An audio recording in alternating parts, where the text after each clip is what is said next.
Welcome back. 3 apparent suicides by Canadian soldiers has sparked a fresh debate over mental health supports in the military. Is the federal government investing enough money in professional services and treatments?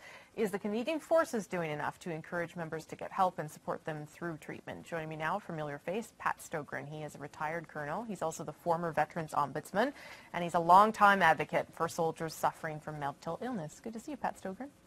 Thank you for having me. I wish it was under different conditions. As do I. You have long supported trying to get vets more help, particularly for PTSD, mental illness.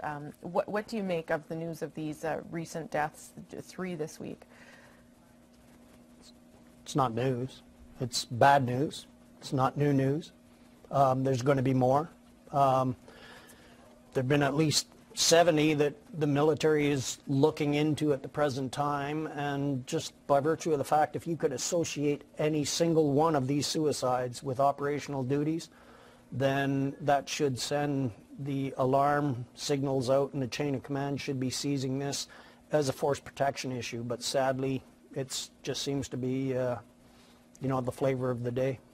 So you say it's not news. I mean, it is news because 3 happened in a week. I guess you're saying that there's going to be a whole bunch more. You know, like how many ways do you say tsunami? Like this is happening. We don't know that there haven't been more already. And I came from a system. I spent 30 years in the military conditioning myself to be able to bury my dead and carry on with the mission. So I speak a little bit dispassionately about it. But as a father, with my experience as the Veterans Ombudsman, seeing how terribly we treat the worst cases, the people who are most desperate, I'm kind of caught between the 2 poles. Yeah, I get it. We talked to the Parliamentary Secretary of the Minister of National Defence earlier, James Badan. I want to play you that clip.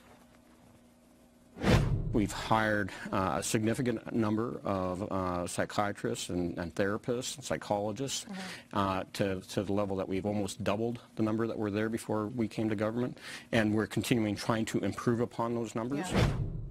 So that's what he says, and he seems to think that they're doing, as good a job as they can trying to support people. What's your view? My son didn't kill himself,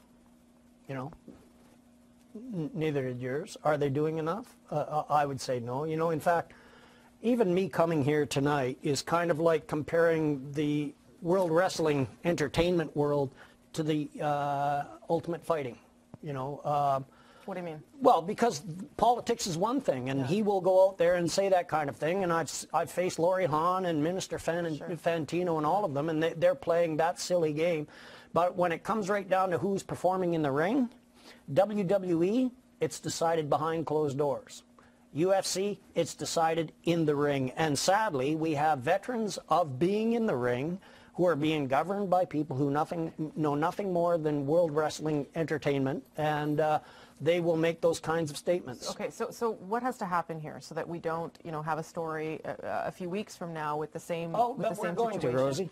That's the sad reality, surely there's and answers. I get kind of frustrated coming into shows like this where this is considered news, and no, I'm telling you, we will have this occurring again. Okay, but there has to be a way to stop it or prevent it, Pat Stogran. What Canadians have to do is in shows like this, and all of these issues are tied together. Like Fantino will stand up and say that, there are different categories of veterans, and we don't have an endless pot to pay for these people. Well, they should have considered that in the life cycle costs of going to war in the first place.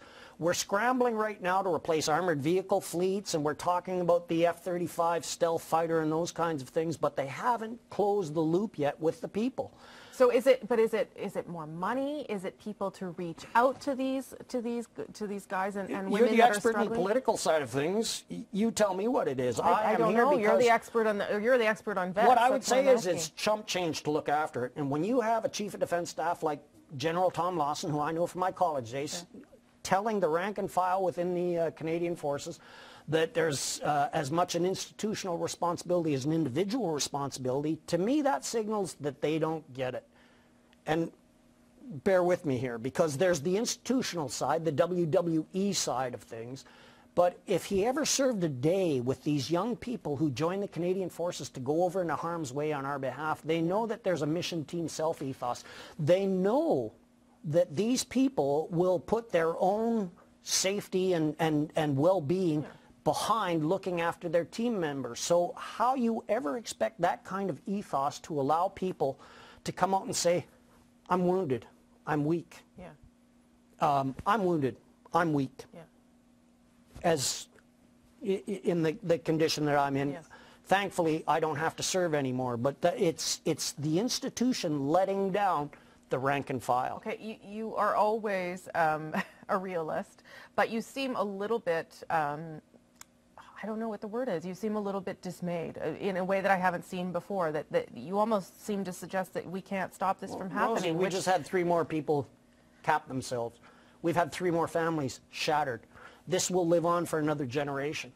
And yet we will sit here and talk WWE versus You're UFC. fed up. You're fed up.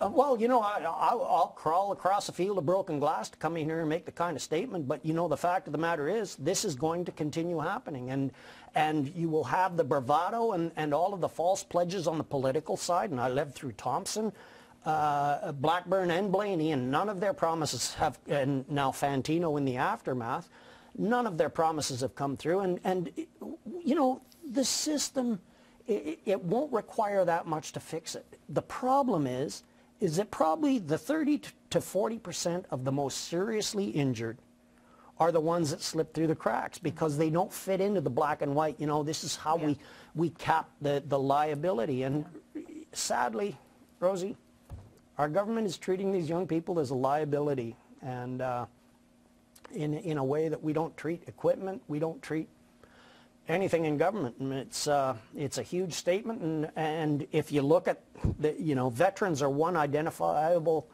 demographic within the Canadian society, the Canadian fabric. The elderly are natives and First Nation people. What else does the federal government touch that doesn't turn into an absolute travesty? Attawapiskat, people are still being evacuated from there. These are young people who have extreme faith and extreme loyalty in our system of government, but as we see on your show and others like it, they're continually being let down. Okay. I'm sorry you had to come here in such sad circumstances, but I always appreciate your perspective. Thanks, Pat Stogran. Thank you for listening to me. My pleasure. That's the former Veterans Affairs Ombudsman, retired Colonel Pat Stogran.